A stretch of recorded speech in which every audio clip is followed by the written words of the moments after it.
we go. Welcome, everybody. Thank you so much for joining us for discussing race in the space. Am I ready to engage? Did I miss something? I'm going to introduce our speaker here in just a moment, but I did want to give you a couple of reminders. This session is being recorded. It's going to be available on the conference platform 1 hour after the session ends. Also, as a reminder, we want to hear from you either in the chat or unmuting yourself when Dr. Moore asks for participants to unmute themselves. Feel free to ask questions or comment in the chat box on the conference platform. A little bit tricky and confusing. We're using the conference platform chat because that chat will be recorded with the session, so folks who didn't attend live can look back on it. Make sure you keep yourself muted unless Dr. Moore asks otherwise. I think those are all the housekeeping notes. So I'm super excited to introduce Dr. Danica Moore. My colleague Kale shared Dr. Moore's bio with you before her keynote session earlier. And if you had the chance to hear her speak, you already know that you're in the presence of greatness. But for those of you who are just tuning in, you are in for an incredible, thought-provoking call to action session. I'm super excited to dig in with Dr. Moore. With that, I'd like to welcome you, Dr. Moore. Thank you for sharing with us today, and I will turn it over to you. All right, welcome back, everyone. The number is still growing at the bottom here. I was thinking it'd be like 3 people for the follow-up, but I'm not offended at all. I am very, very honored. So I don't know why my screen share is like a big white screen. So hold on just a second. There goes that 98% for me.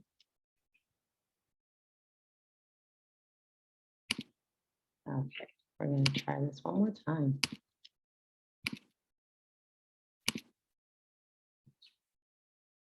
Okay, so thank you so much, Lydia. As Lydia mentioned, so this is the title of the session, Discussing Race in the Space. Building off the keynote, the goal and objective of this session is, I've given some groundwork around why this conversation about intersectional racial equity in early childhood parent home visitation is so critical. But what I do not encourage is just because we've had the dialogue, it means everybody's ready to jump in. So what this session is geared towards is, how do I know if I, whoever you are actually ready to be doing this level of work and having this conversation? So that's the goal. This gives you some readiness checks as we go through. So you'll be doing some live activities here in the space. Most of it will be drop in the chat. There will be a space where I'll have a couple people on mute to share a specific experience, but this is you work now. So first start with the end goal, and now we're backing up. Let's start with you. As I said in the closing of the keynote, a lot of this work relies on, I use 4 Ps in my work.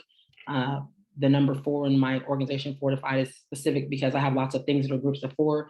4 of my Ps, my most common that I reference, are when you talk about intersectional racial equity work in any field that you're doing, it's always personal before professional. If you've not done the personal work, the professional work has no ability to stand and be sustained. And then it's always process over product. We're not trying to create and design events in one-stop shops that fix things. We're trying to create a process for how we think about things, how we plan things out. It's about the process. The process is what sustains. The process creates products, but those products are not the end all be all. They're not universal. They just fit for a specific context and setting. So we focus on process, we focus on personal. Those are my 4 Ps.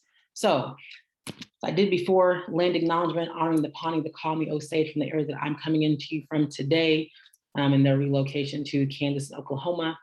And also the dedication for this session shifts just a little bit. So I dedicate this learning specifically to those countless lives who've been impacted because of fear, avoidance, deflection that the societies continue to have for centuries, not only to discuss race, but to value it as part of someone's being. And my hope for you all today is that together, you and I can create and engage productively in create this conversation and learning space that reflects honest and open dialogue, while also centering your personal work first before your professional space.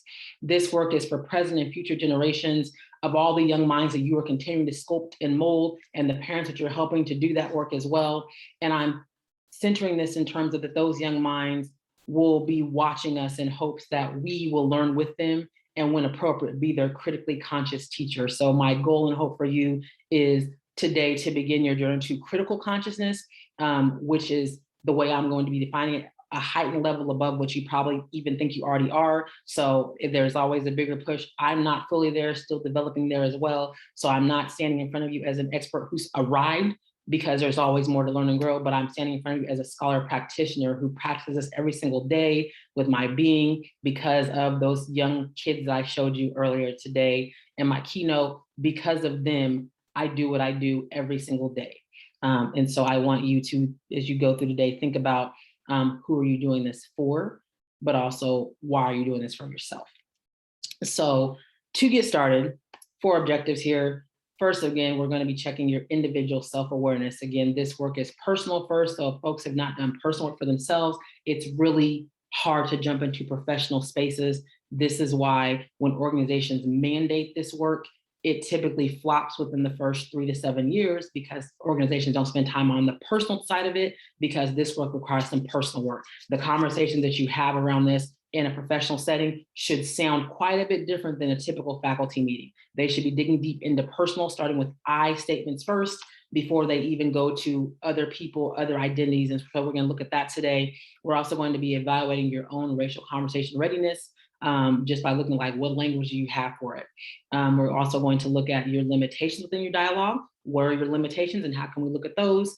And then hopefully when you leave this space today, you will have then looked at what foundation you can begin building to reach that capacity. So really leaning into Dr. Hilliard's quote that we closed in the keynote with around capacity, and giving you some pieces and thoughts around tools and protocols to even help build and scaffold the conversation for yourself and with others and yourself.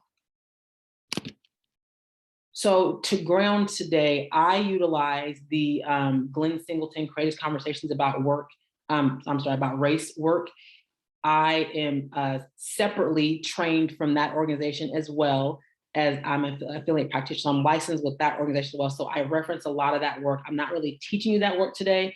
I'm just letting you know this is where I come from in this work, and I value this for how to have this conversation. So what I'm going to challenge you all to do today is these same things on the screen, the 4 agreements. Agreements is a more powerful word than commitment, because when I say commitment, it seems like you know exactly what to do and you are going to get it done with no error. Agreements say I'm agreeing to do that work, but agreeing also says I'm going to find out where I have to lean into the agreement more. There's more self-work in this word agreement. So Glenn is very particular about people who translate his 4 agreements to be the 4 commitments. There's a reason why he does not do that. And so me in my studies and work with that organization in his work, I do the same thing, the 4 agreements. So I'm asking you to agree to stay engaged today. And I'm defining that engagement as not just engaging by participating in activities, writing in the chat, talking out loud, but also thinking about the ways that you engage that might disengage someone else, and how to channel that to be able to bring in more voice in the space today. Speaking your truth, that is different than speaking your mind. It's a space of vulnerability with what you know to be true for yourself today in the field of education, no matter what age. And again, I can speak on this openly because I think I'm one of those, well, I don't want to say I'm a unicorn, but I do believe there's very few like me. But I don't meet very many people that have taught early childhood all the way to college and then grown professional adults. And I've done it all. So I've not missed a grade level in between. So because of that, I can honestly say that I've sat in spaces where in education, we are normed to think that there's a harm in admitting when we don't know something. So speaking my truth enough to even say like, I don't even know, I don't even thought about that, and be honest with where I'm at. Whatever my journey is up today, what I've experienced for myself, it is what it is. Nothing that we do in this work is definite in terms of self-work. So things are always changing. Awareness is always coming. And today, I want you to be okay with where you're at and being able to speak on that for yourself. I'm not asking to talk for your spouse, your children. I'm talking about just you today. Who's on the camera? You. Experiencing discomfort. I want you to go through when that challenge comes up, that piece like, I don't like this. Grapple through that and figure out what about it that is not sitting well with you, because probably within that discomfort is your area of self-work. Expect and accept non-closure. I like to add the word settled in front of non-closure for this agreement. It says that not only are we going to know what's going to happen, that's the expect part, but when it happens, we're going to be okay that by the end of this, I may walk away from something totally discombobulated, because I typically like to wreck people's world in what I do, because I stick to the historical context of things, and a lot of things in American society has been renamed to make people feel better. I don't dabble in that because it's not sustainable. I got babies to take care of and they don't need all that right now. They need vulnerability and honesty. So because of that, you may leave here totally shook. That's not on me. That's your discomfort to navigate through. And that non-closure in settled space, why I say settled is because you may hear someone give a truth that's they're honest to goodness, this is where I'm at with this work, and you may not like it. It's not our job to judge it. It's our job to be okay with that and know that they're doing that work, or trusting that they're doing the work, but also knowing that for myself, whatever comes up for me, non-closure says that it's not over, but what are you going to do in between the end of this session and the next dialogue that it comes up in? There's going to be some work for you to lean into for yourself, whether it's research, having a processing of a story that happened when you're 7 years old. I don't know what it might be. The session will reveal it for you, but whatever that work is, you have to lean into that to actually be able to say, I'm accepting the non-closure by doing the work to come back around to another time, because that's what these conversations are. They are a constant cycle. They're not just a one and done and everything's wrapped up. So this takes a lot of work. You do not reach the space of just like thinking about, talking about it all in one day for some. And so what is that work I need to do? And when I say settled, I'm using that term settled to talk about the civility that happens within that. When I hear different things, I facilitate a lot of spaces, have people pop off to me on the camera all the time, in person, whatever that might look like. But the next day, if I see that person in Walmart in the parking lot, I'm still gonna say hi to them because you're human and you're working through it, and that's on you, that's not on me. So settled in terms of like, I may hear some things I don't respect, it doesn't sit well with me, but I'm gonna accept that you are where you're at. And the next time I see you, my settled non-closure will be enough to even greet you and treat you like a human being. So we're going to lean into those 4 agreements today. We're going to circle back to these again at the very end today as well. So to get grounded here, first, you're going to do 2 prompts for me right here real quick. This is going to be all in the chat. Again, if you're using the platform chat, perfectly fine. What I honestly recommend is writing it down on paper. Because honest to goodness, I recommend that everything in racial equity, I lost count, but I keep equity journals. Everything that I see, that I go through, I'm always journaling about stuff and like navigating through. So things like this, what I'm going to be asking you when I say the work is not definite, you are where you are today. That's why you can speak your truth on it. Whatever you write down, again, everything's going to be specific and time intentional. I'm going to give some parameters. So if I say 60 seconds, I need you to really agree to those parameters. And by 60 seconds, I will have something down on my paper or in the chat, because it's just my starting point. It's not my ending point. So there are 72 folks on the call. I'm going to take myself out. So 71, whatever timeframes I give, I'm expecting 71 folks to have done that work, because again, you can either be here to build and get ready for the work yourself, or you're not really serving too much of a purpose in the space today. So if you came for this self-work, I'm going to ask you to lean in and do the tasks and activities and just reflect on what you can and get something down, whether it's on paper or in the chat. That's all I'm asking you to do today. Okay, so your first thing I want you to do, using just 3 words. It can be a connected phrase, it can be a short sentence, or it can be 3 separate words. With only 3 words, describe in the chat or writing down what your experiences have been discussing race. What has been your experience discussing race? 3 words to describe it. I'm going to give you 60 seconds.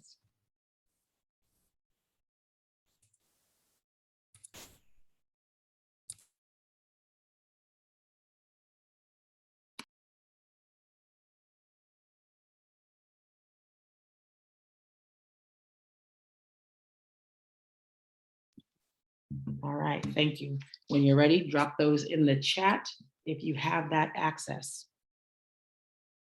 If you do not have chat access, your only task is to write it down. We will circle back to these 3 words later on. They'll come up often during the session.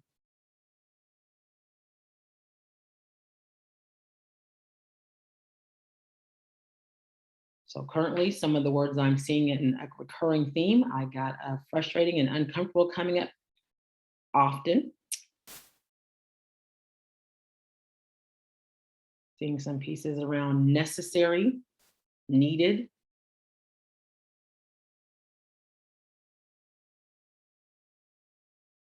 So lots of different emotions here. Okay, uneducated. So I'm not asking you to say it out loud, but thinking about on uneducated, on whose end, on my end or the people I'm in the conversation with. When we say frustrated or annoyed, there's two sides of that. Sometimes they'll show up with racial patterns or racial conscious patterns, because there can be annoyed of like, oh my God, here we go again with this conversation about race. And there's annoyed like, we're still going through this in 2021, people going through racism, like goodness gracious. So two levels of annoyance can show up, two levels of frustration show up, two levels of, there can be two levels of a lot of things. So again, so describing your experience discussing race. So we're looking for adjectives that describe what your experience has been. So I want you to hold on to those words because you're going to circle back to them and do some reflection. Not enough energy. Every single day, I start off that way and I find some grounding to get me there. So I do a session where I talk about self-care versus resilience versus self-recovery. That's for another space, but that really helps out. So now the next thing I want you to do, in 60 short seconds, I need you to process through this. And again, the work that we do today is not definite. Your only task is to get something down. This task is actually pretty easy. I need you to write a number between 0 and 100. I'm going to change that because I know math language. From 0 to 100, because 0 is the option. So not between, from 0 to 100, that you would say in percentage is the percent of how much you would say your life is impacted by race. Whatever you need to reflect on to do that calculation, what percentage of your life is impacted by race? Again, as you're reflecting, we're doing internal work. So you should be thinking about what you say it is, not, well, because my sister said this, then it would be what you say it is. So you don't need to factor in what other people would tell you to put down or because of other folks. Just sit with you. 0 to 100, put a number down, chatter paper, put them in there. 72 people, 71 people doing work.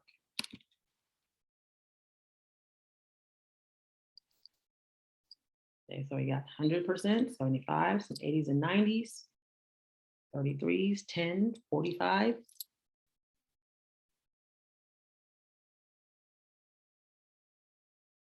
A big range coming through.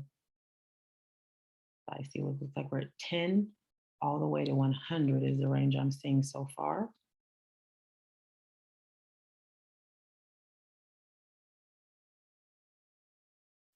All right, I'll give you a little more time. If you're going to drop that in the chat for us, please do. Again, if not, write it on paper. We're going to come back to the 3 words later on, but we're going to start with this number you wrote down. So when you think about whatever you calculated, for some people, they calculate, okay, well, I work here and at my job, there's limited racial diversity. So I'm at my job like 70 hours a week. So that's about, do the math of percentage of there, right? Then I go home, my family looks like me, we're brown. So that's about 30% of my week. So some people do the math that way, right? But then we start thinking about, okay, where are all the other spaces at race? Because we think about these things. So as you're writing and think through your number, again, the number's never definite. You can start off one space today. What I'm about to show you might change your number. It might go lower, it might go higher. I'm not sure, but that's on you to decide. Some things to think about when we talk about race. First, to get started in this work, one must be really, really clear and distinguishing race, different than ethnicity, different than ancestry and heritage, different than nationality.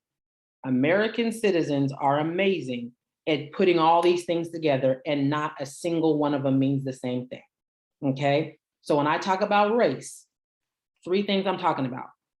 I'm talking about the continuum of colors from the lightest shades that got deemed white to the darkest shades that got deemed black. In that categorization, there's 3 races: black, white, brown. Everything else you name, gonna be somewhere else on this category, okay? So we're gonna talk about that some more. Understand that race is socially constructed, as are most of the identity labels that we have in our society. Because of that, it is manipulated to benefit dominant racial identities at any given time and space. Just as gender is, we've socially constructed a lot of stuff, okay? So it's socially constructed.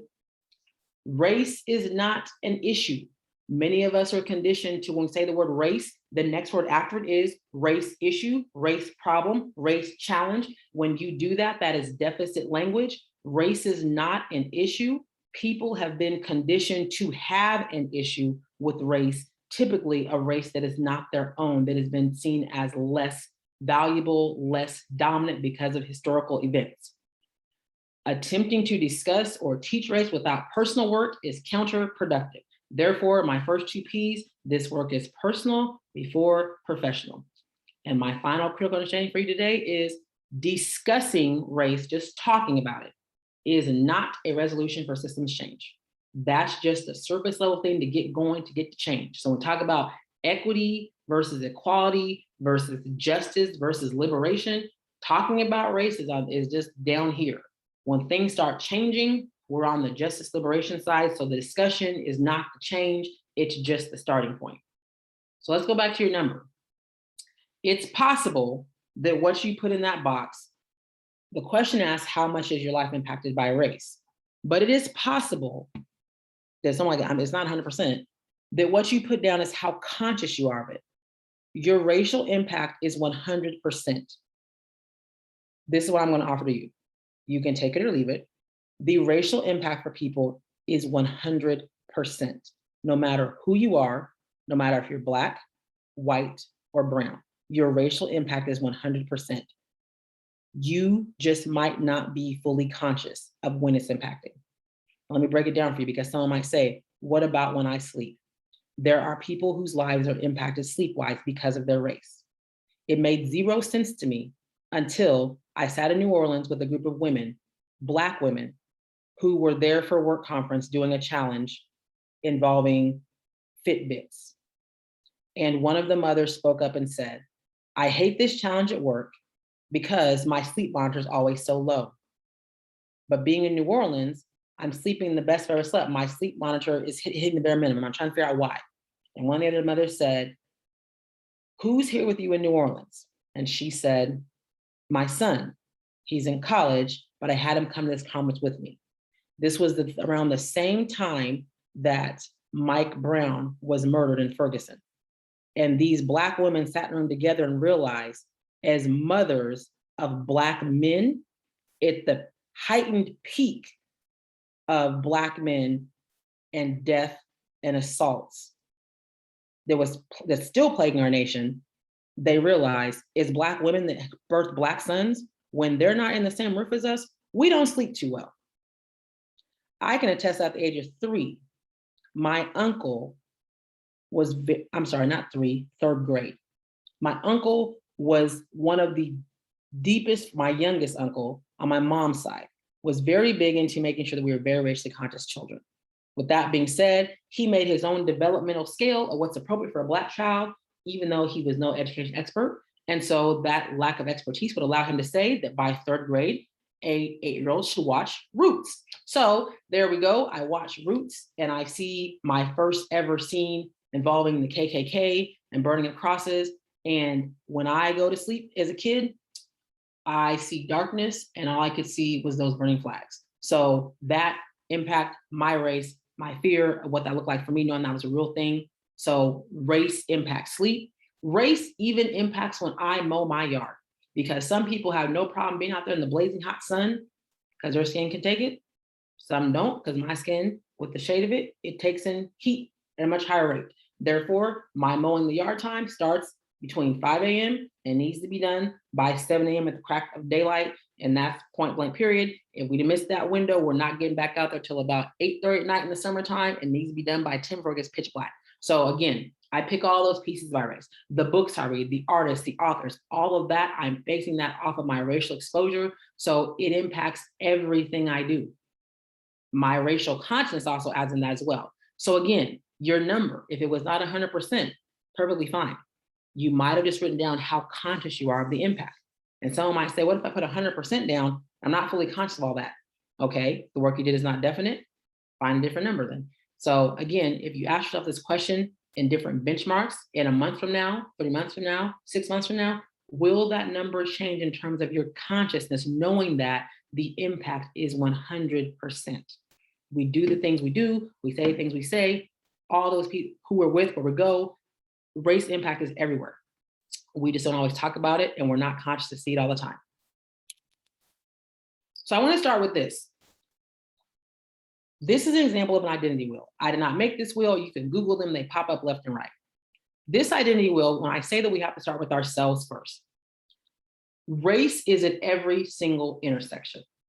Again, black, white, brown, across all these groups, all different intersections. And so the inner part of this wheel is the pieces I was given just by being born. Your national origin comes from just being born somewhere. Now you can change that by, immigrating countries, getting your passport given up, those pieces. But you get all this just by being born. No one's gauging your education, your organization role just when you're born, but they are gauging that middle level. So as parent educators, every child that you're working with, they have all this already assigned to them. Their mental and physical abilities, their origin, their sexual orientation. We assign kids their gender flat off the top, their gender identity, how they express it, their age, infant, toddler, it's all already named for you. Now, looking at race, different than ethnicity, and then we have the outer wheel. So this activity, I'm going to challenge you to do in some space on your own because we don't have time to get through it today. I do things with organizations like to get them started. We'll do a whole thing with this that I facilitate. But the idea of this wheel is that every single thing on here, you have a layer and a way that you name it for yourself. Everybody has it. And so we can take all those pieces and intersect it. And there could be 3 of us in here with the exact same wheel. Like I could name it the same, like my political belief, independent, family, I'm matriarchy based, organizational, middle management, gender, woman, origin, American. I could do all those things. We got the same thing. And the only thing to be different is probably our race, and the experiences we have within any one of those colored pieces of the wheel probably sounds and looks different just because of our melanin content. It's proven over and over again. Everything looks like fluid until you put race in it, and then everything breaks up. This is how everything data-wise looks. Education data, all those pieces. So let me show you an example of this. No, not that example. Well, where did it go? There it is. Okay, so here's me broken down on the identity wheel. So the wheel says that basically you should go through the wheel and name it for yourself. What do you name the category of that wheel for yourself? For me, my race is Black. I'm a woman. I'm classy for my appearance because appearance is on the wheel too. I pick classy because I like to dress up all the time. It makes me feel great. Religion, I claim myself to be spiritual. My nationality, I'm American. Language and communication, I am multilingual and literate in writing skills. Heterosexual, I'm African American. I'm able-bodied. I consider myself middle class. Political view, independent, just because I want to pick one. I don't really like claim the independent party. That's just a term I use. Organizational role, I consider myself middle management. Education, I'm highly educated. Family structure, I'm matriarch raised. My age category, I would consider myself a young adult, and I plan to carry out that young adult until probably 55-ish. So I got some time left in that category before I switch over. But that's my classification. So this is me on the wheel. I took all the different pieces, I named them for myself, because again, this starts with self-work. Who am I? Now, when we use this identity wheel, what folks would look at is this. If I look at all I've laid them all out for here on the screen, all my intersections. If you had to take your top 3 that show up almost every day, basically every day, in how you experience the world around you and how the world experiences you, what would they be? Top 3. Some people don't even need 3. Some people just need 1, and some people can do it with 2. I do it with just 2. The top 2 layers of my identity, because again, we don't say multiple identities. We have multiple social identities that layer to make one identity of who we are. So my layers are all here on the screen, but my top 2 are my race and my gender. As a Black woman, everything I experience, see, interpret what comes my way, I'm filtering that experience through the lens of being a Black woman. It shows up over and over, time and time again. And how can I track back to where that first came from me? I told you the story in my keynote. 5 years old, waiting at the bus, that day solidified for me that being Black and being born a little girl, grown into a woman, was going to impact every single thing. When someone calls me ugly, when someone calls me dumb, there's connotation connected to race and my gender that show up differently than I see it happen for other folks in racial layers and gender layers. So that's me, my top two. And I always, you can go back and find the story that goes with it to solidify, like, where did you first know that was going to be the layer for you? There might be a different story for each piece. Over time, as you do this more, you might discover it's one story and it had all those things intersected. I just didn't know it. For me, Black and being born a girl, growing into a woman, it was all in one story. I just didn't even know it until I was 26, but the experience happened when I was 5. So when we do this identity wheel, again, we're starting with ourselves. Do I even know who I am when I'm doing this work? To have the conversation. And so when I'm having race conversation again, we think about all the disconscious language people use. I've done workshops where people have said like, oh, but that's not fair to animals. I don't want to talk about race because animals don't have a race, or I'm a human being. Regardless of that, again, those racist disconscious languages are how we teach people to not value what they can't see. And so if we're going to be clear about talking about race, we need to talk about race. This is the starting point. Within those stories, we always talk about how can the conversation become more productive? How does it go deeper? When we look at data, the results we're getting, what we see, typically we start addressing behaviors. Like, this happened, this is what somebody did, we're gonna start with the behavior. And that's perfectly fine, but the problem is if you just start here and just try to shift the behaviors and reflect on what those behaviors are, you really don't get different results. But if you start going backwards, what belief solidified the behavior and what experience solidified the belief for people is an individual. For me, where did I get that dumb, Black, and ugly were synonymous and meant something as a Black woman, and got told multiple times as a little girl in school, K-6, middle school, high school, college, graduate school again, professional space, over and over, the message of being a Black woman had negative connotation. My experience that solidified it led me to this belief, not just something wrong with me, but the belief that my racial and gender layer for people is so problematic and so traumatizing for me that now I have specific behaviors that are going to show up when that happens every single time. And because of my behaviors, you're going to get the same result every single time. Something reminds me of that experience, or reminds me of that belief. And so when we talk about race conversations, talking about Black, white, and brown skin and valuing and honoring it, most people can't get there because they have an experience, and maybe that experience is one of your 3 words you listed. Maybe you had an experience that was very abrasive. And now because of that, you have a belief that when you talk about race, this is what happens. And now I'm going to have these behaviors. So when you talk about race, I'm going to tell you that's not okay to talk about. We don't talk about that right now. We don't have to talk about color. We don't see color. We don't do this. And then we get the same results over and over. And what are the results? Racism, over and over and over and over. Because you can literally you can practice racism without actually making the effort to do it, by simply ignoring the fact that race exists. So using the identity wheel to get really clear on who you are before you even enter the conversation, because you have to track not only those top 3 or less layers that we filter every single day, you have to go back and track the story of where in your lifetime was that solidified for you, that layer of your identity was going to have a constant impact. And think about it. If we track it all the way back to childhood, what that says is the top for most people comes from somewhere in the center of the wheel, because that shows up just by being born.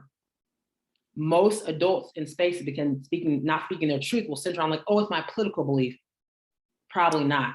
That's probably very willing to put in the space today, but it probably came from the middle of the wheel somewhere. The middle of the wheel is typically the starting point, and we filter the most through that wheel, the middle layer, in the intersections, because we're given all that and we carry it longer. The outside of the wheel, always changing. I can change my income level. I can change how many languages I speak. I can change my organizational role. I can change my education level. You can change that outside more consistently than you can the inside of that wheel. So here we go. In the chat or on your fingers, With the numbers 1, 2, 3, and 4, you have 2 hands, so you can flash all kinds of numbers. So 1, 2, 3, 4. Who of these 4 is African American?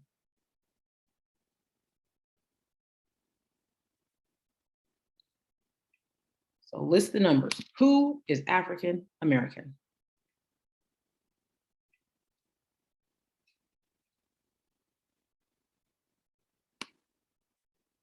So I got 2, 1 and 3, 1 and 2.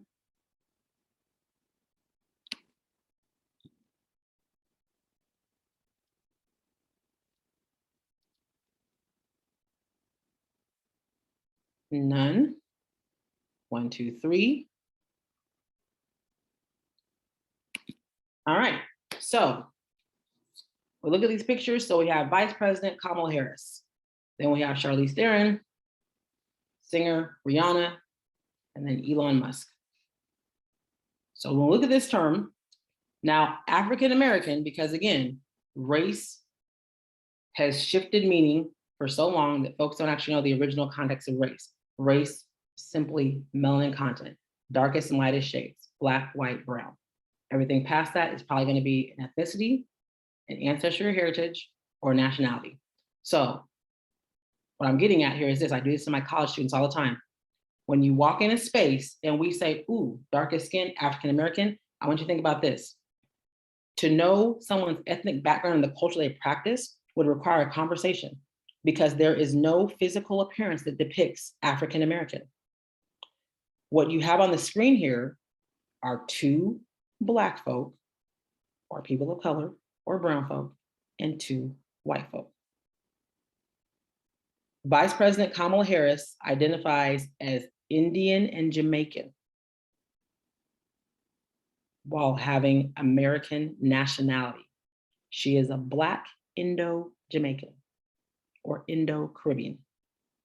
Charlize Theron identifies as South African, a white South African, which means Charlize Theron could mark African American, but she is a white African American because, again, race shows up in every single ethnicity, nationality, ancestry, and heritage. One ethnic group does not equal one specific skin tone.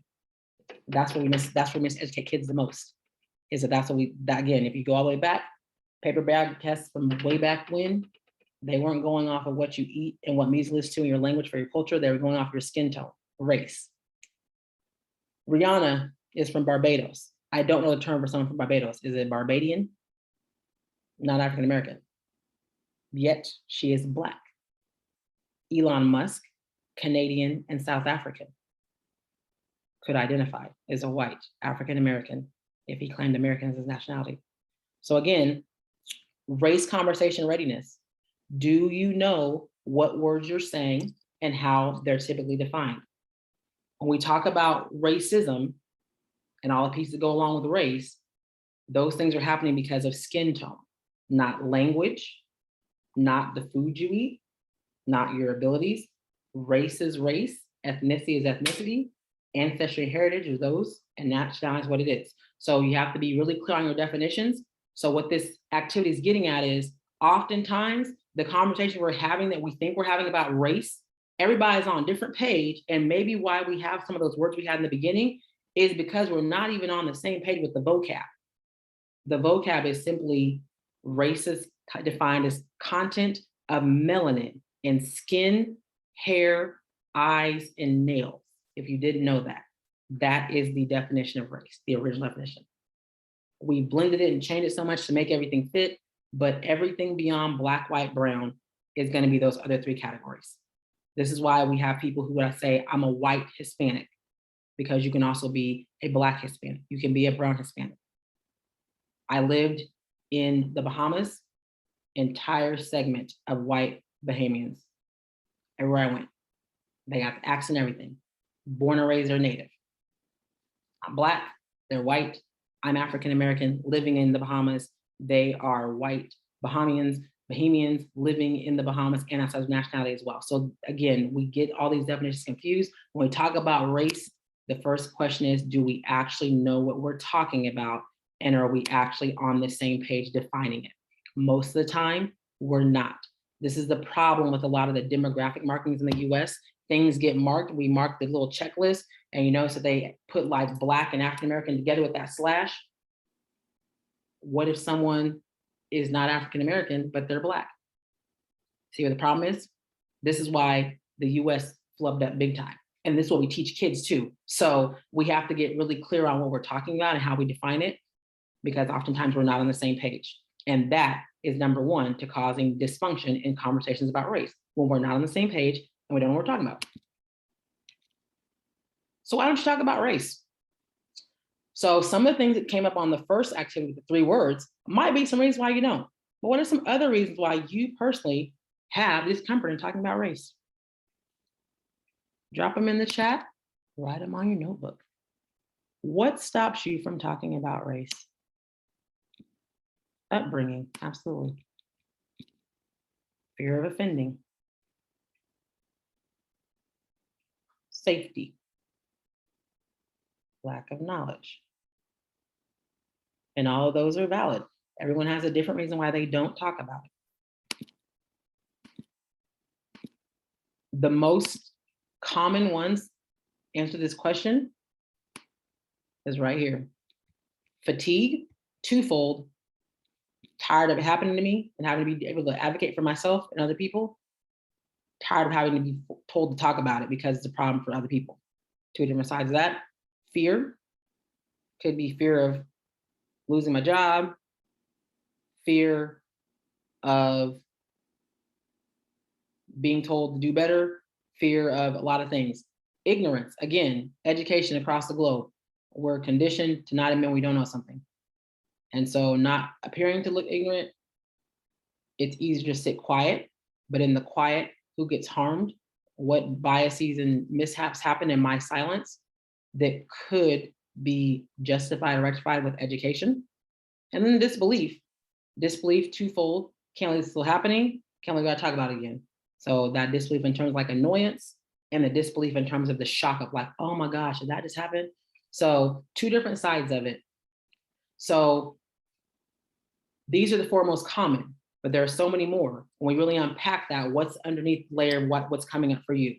So a lot of that, we can put it on the experience of what someone else said to me, but what's underlying that? What's the fear? Kids do this all the time. They talk about with me, fear of losing friends, fear of not fitting in anymore, fear of being seen as different. That fear can be broken down a lot of different ways. And until you process what that fear is, you really don't know what's stopping you from getting into race, which means that you won't know what to do when that fear shows up, which means you can't do that agreement of experience discomfort. So I want to break down experience discomfort for people, because that one, typically people say like, oh, I know I'm uncomfortable. And then we shut the conversation down. That's not what Glenn Singleton is offering when he says you have to experience discomfort. He's saying that you have to actually go through it. So the analogy that I would give to folks to help break this down is simply this: roller coasters. How many folks like roller coasters?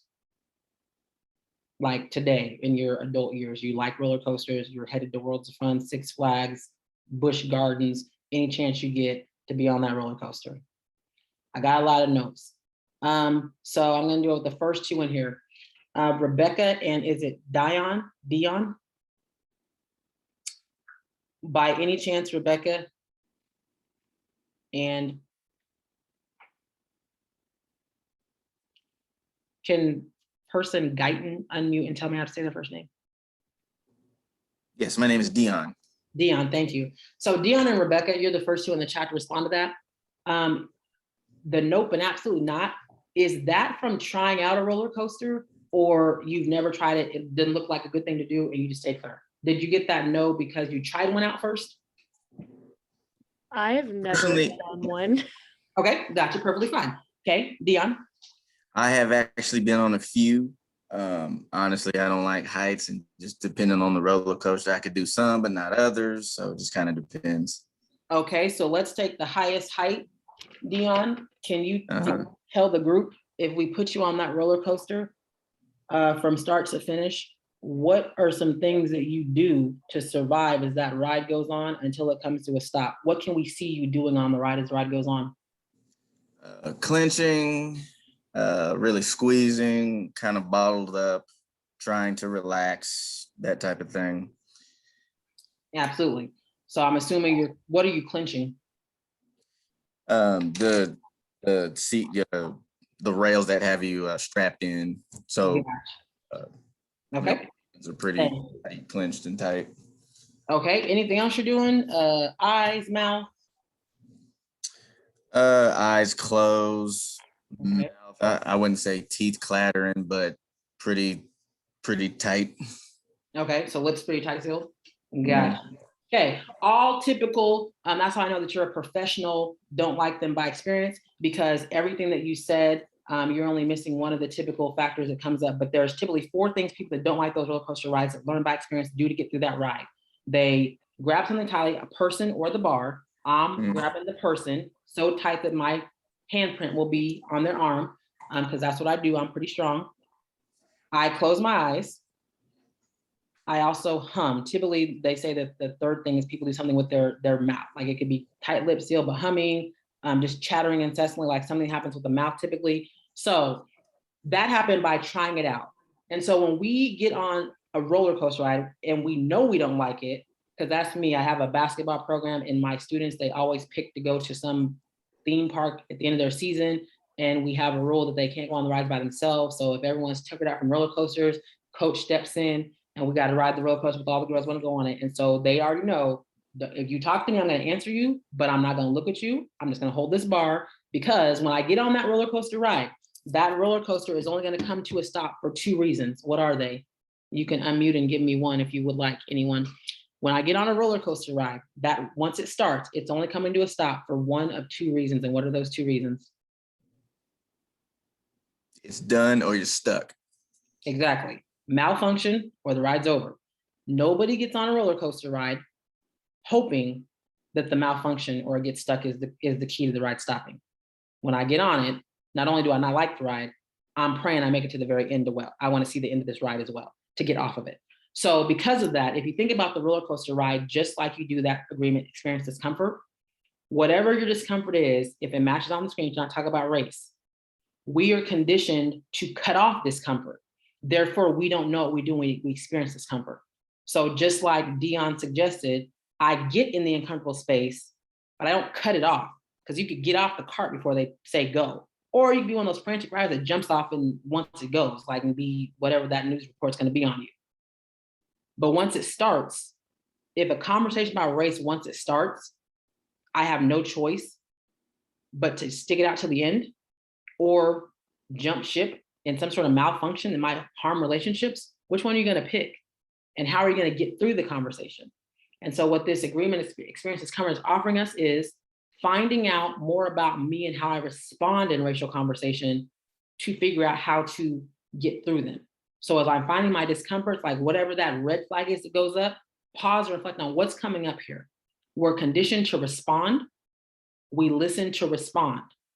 The work suggests if you listen to inquire. So when I hear something that doesn't sound too like doesn't line with me, instead of shutting it down, I might have to lean in with this person because maybe they've not tapped into their own ignorance of their own racial story and how their story is lacking understanding of their story compared to someone else's story in different skin tone. So that being said, conversation can happen just by simply asking questions. In the keynote, someone said, how do I navigate people being told we don't talk about race because I raised my kid not see color? I asked a question. How do you teach your kid to value something top not to see? That is a question. It's not a gotcha point. It's literally a question I ask and I sit and wait for the answer. This is still a conversation, but I want you to think about that. As a parent, as a mother, as an auntie, whatever role you play for that child, I want you to think about that.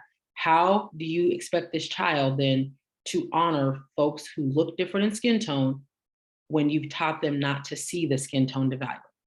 It's an honest to goodness question. When I ask it every time, I'm waiting for an answer because I'm conditioned to listen, to ask questions about what you just said to understand better, while also helping you reflect on what you just said versus responding immediately.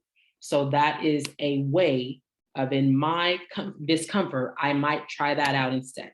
One different way to get involved with that.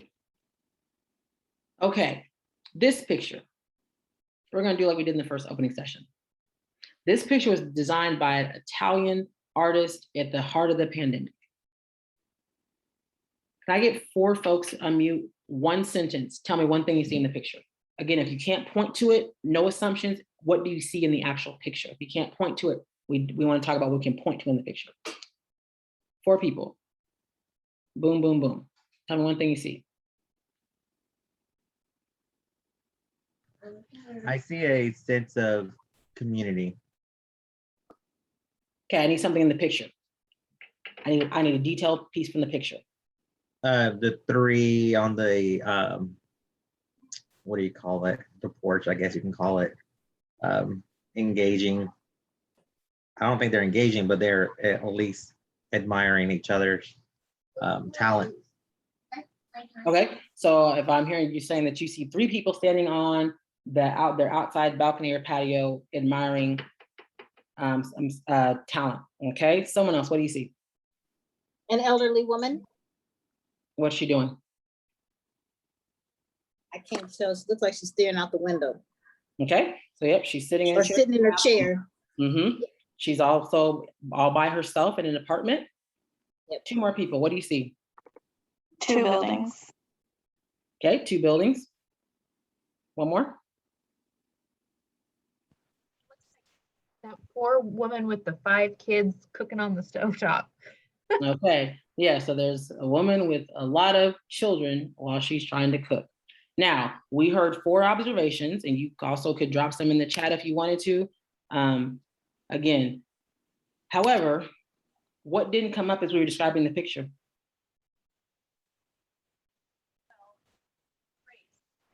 You're Race. looking at people's status, Race. race. I can hear somebody talking, but I'm not sure if they're just not muted or talking to us.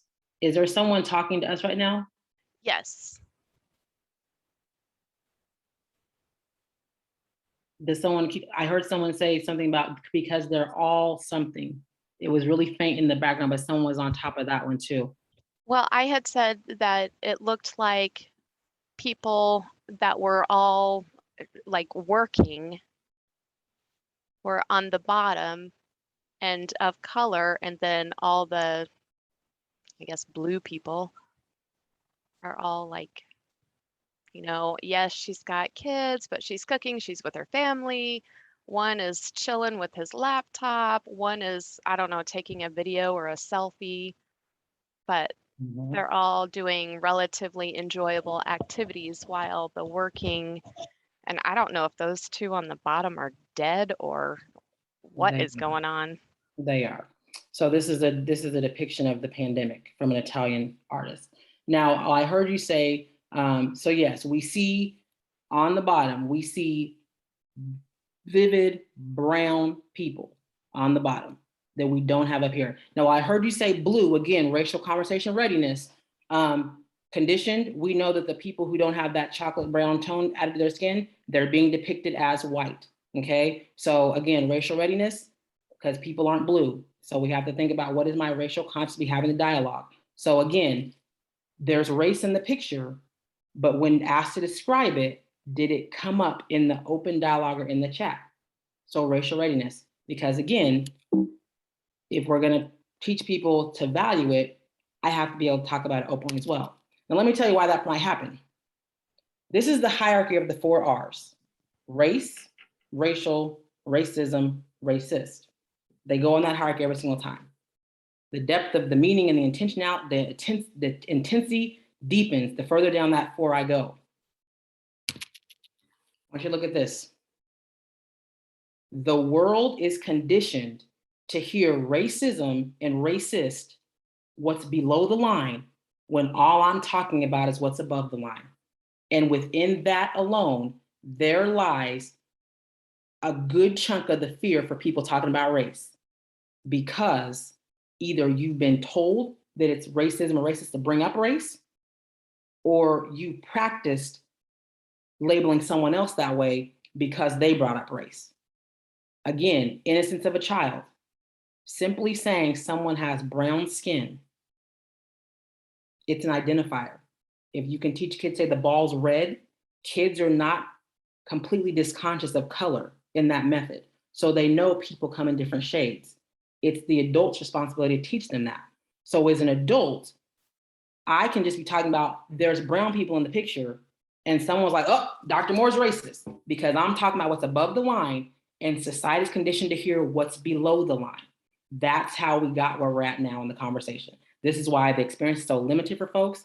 This is why some of the words you had on the first screen were what they were: frustration, annoyed, tiring. They're that way because you're either conditioned to hear the bottom two words when you're talking about the other two, or you're conditioned to be called the bottom two when you're talking about the top two. And so we have to be really clear on definitions and what they mean. If I'm literally saying brown skin, Black person, person of color, that's things race and racial. Nowhere in that is racism and racist, but because we cannot talk about the top two things, we have more of the bottom two things happening, because that's what happens when you ignore the conversation, pretend it does not exist, and teach kids to be color disconscious. And if you want to note on that, color disconscious is the considerate way to not dishonor people who live through blindness as an ability piece. So color disconscious adds in a disability layer and consideration. So I say color disconscious and not color blindness because that's a true condition that people have. So again, spend more time up top. You could have fixed what was on the bottom a long time ago. So again, what do you talk about race? Here we go. You need parameters. Glenn Singleton offers these 4. I've given you some breakdowns of how they're defined. There's more caveats to go in each one. But to talk about race, you need parameters. And this goes for everybody. It does not matter. There is no regard for if you were born in brown skin, you've been doing all day. You're going to need some parameters to talk about it in the spaces that are going to challenge you the most, and it's going to be controversy. If you don't want it to go to the bottom 2 layers, you want it on top 2, you need parameters. His set that he offers, they work perfect. If you need to go read that book and check it out, it's a great book to read. But these 4 parameters, if you can work through them and figure out when one's not happening for you and put it back in place, the conversation reaches a different depth than it does without them. So whatever parameters you're going to have for race talk, you need to have parameters. I don't care if it's grandma and grandpa at Thanksgiving dinner or a holiday meal, you're gonna need parameters because you're not conditioned to talk about it in a productive way as society is not. So without parameters, you get no sustainable outcomes. So that's tip number 1. So when you're thinking about, okay, how am I gonna do this? Personally, do I have parameters? And do those parameters show up in the professional space too? So organizations and people with a job talking about race with no parameters, you're putting the work at a lot of risk to not be sustainable and not be authentic if you have no parameters. They have to be laid out, discussed, agreed to. This is it.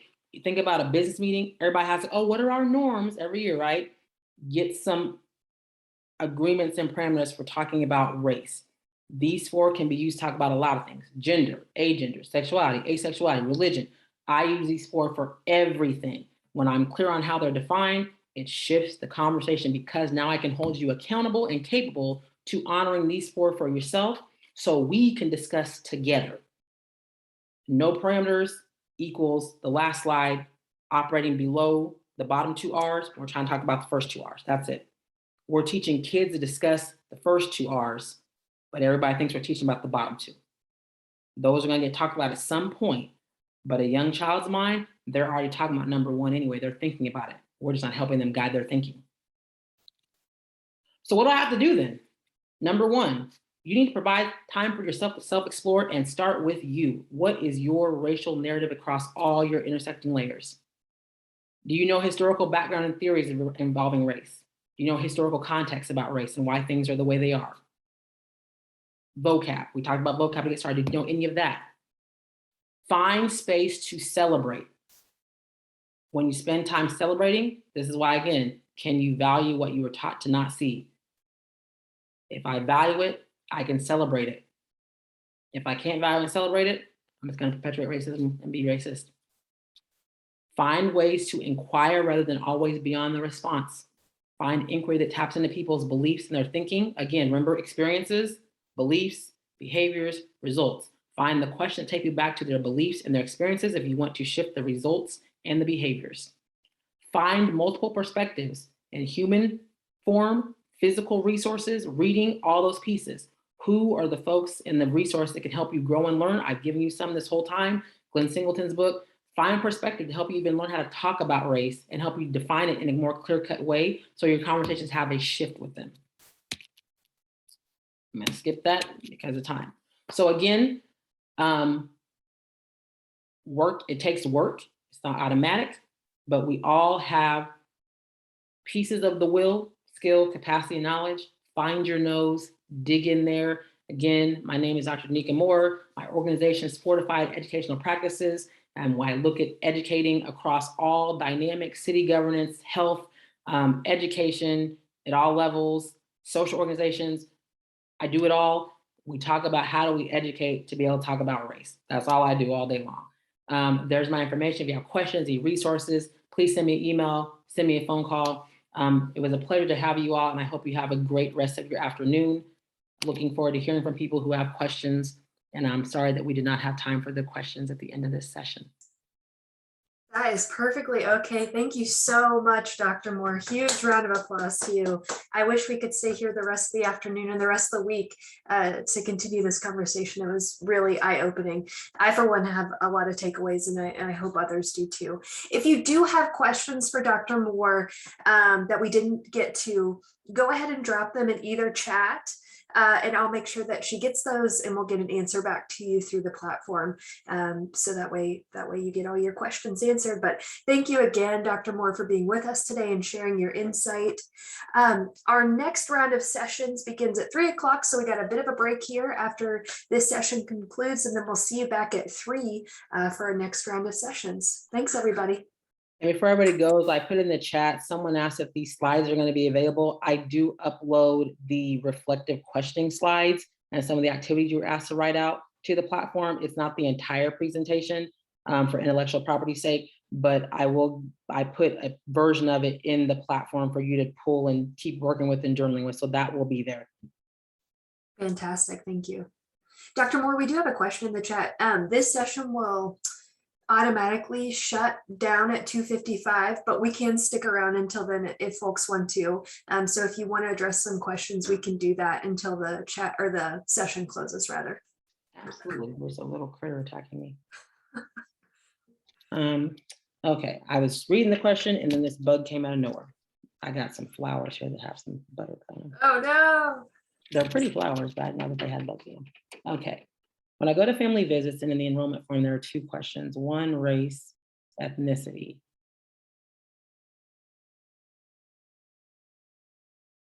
So yeah, that's the challenge. So that's that government shift. If you remember was it the 2012 census when that shift happened? So before, again, we've always miscoded the racial categories as a country and nation anyway. And so now a lot of those forms are locked in. So basically, all I do is shift the vocab.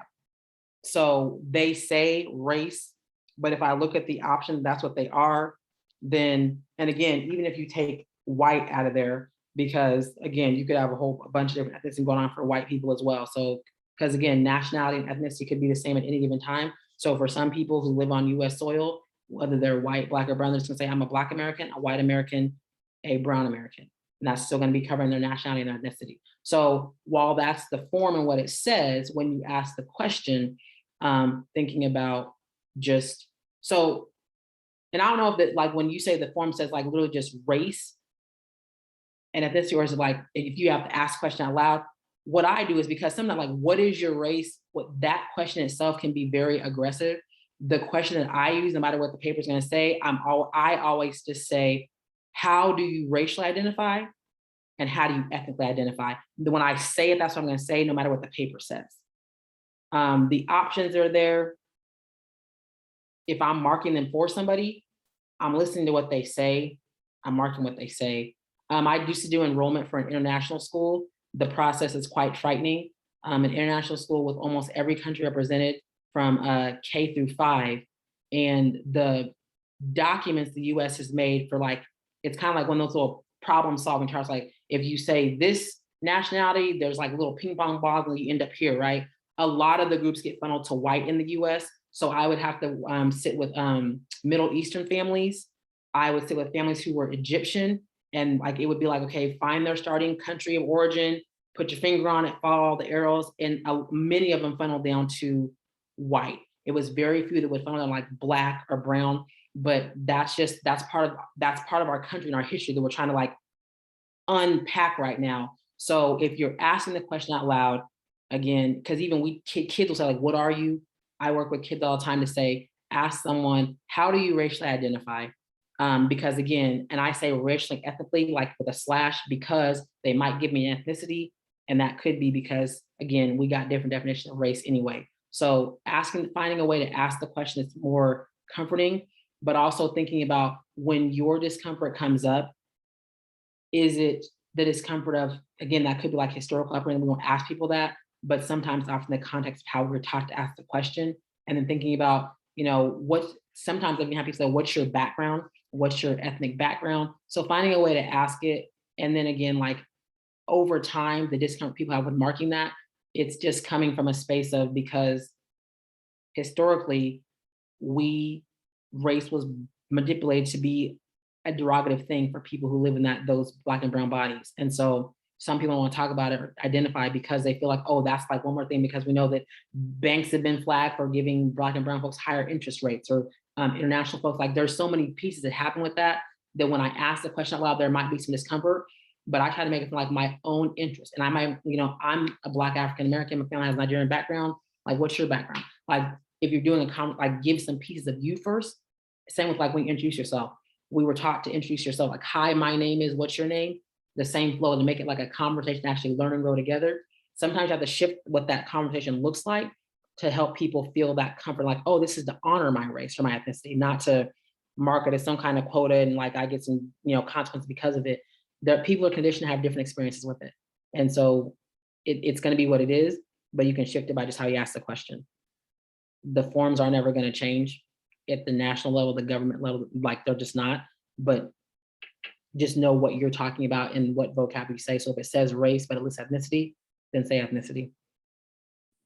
Sounds good. Thank you so much. Mm-hmm. Any other questions? You said 2:55? Yep, that's right. Okay, so 3 minutes. If anyone has any more questions, again, you are welcome to email me. And you can call too, that's the office number. So you can always call and be like, hey, what are you doing today?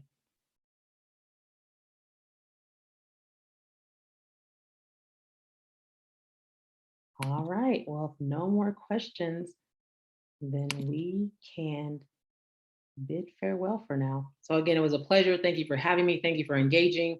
Those slides will be uploaded today. The thing is somewhere, because I just did it for the group last Wednesday and I lost it already. So yes. Thank you so much, Dr. Moore. We really appreciate you. Not a problem.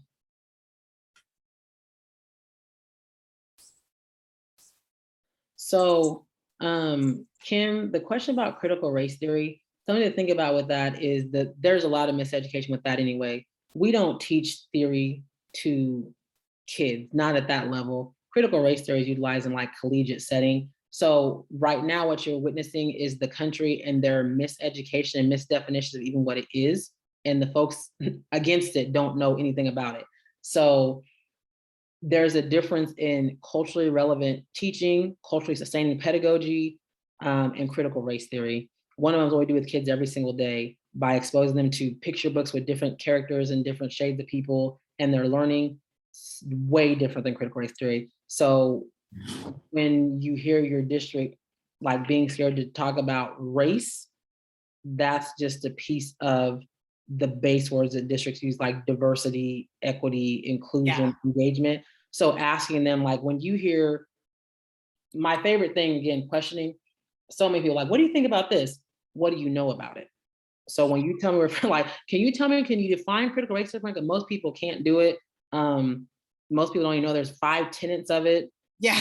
Like, I mean, there's so much, but I know. And I got called into our doctor of equity and inclusion, on Thursday to discuss my workshop, because I chose books, because I did exactly what you said. I chose picture books written by Black people about Black, how to talk color. And one's called The Woke Baby. And my white supervisor is very nervous that's going to spark bad conversation or give our district a bad look, because we always make the news, and for bad just for being Shawnee Mission School District. So it's just frustrating because I'm doing what I'm supposed to do, what I've been taught by amazing people like Susie Green from Lawrence and stuff. But then I have a supervisor who's totally scared. Gotcha. What age do you teach? Are you early childhood as well? Birth to 3, and I'm doing a national seminar on how to talk tough topics with your children. And I'm doing just exactly what you're saying, talking about the Mentalin and, and telling them not to be color